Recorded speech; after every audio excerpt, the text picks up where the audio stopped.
Welcome to McPlum, simple solutions served daily. In this video, I will explain how to attach copper pipe. We'll cover the three primary methods: soldering, compression, and push fit.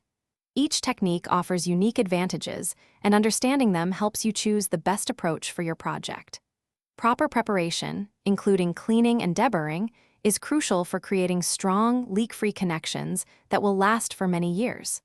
Let's dive into the details of each method. Soldering creates a permanent, robust bond. First, clean the pipe and fitting with an abrasive pad, then apply a thin, even layer of flux.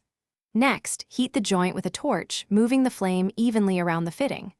Once the copper is hot enough, touch lead-free solder to the joint. It should melt and flow into the gap by capillary action, forming a strong seal. Allow it to cool completely.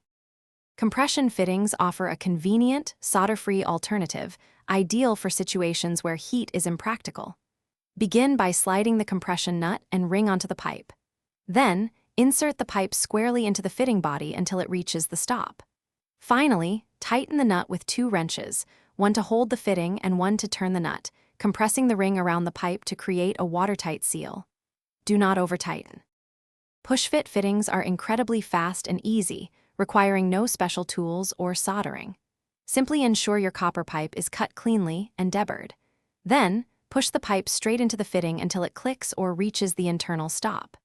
The fitting's internal grab ring and O-ring create an instant, watertight seal. These fittings are often reusable and can be a great time saver for many plumbing tasks, offering a reliable connection in seconds. Thanks for watching. Stay juicy and subscribe.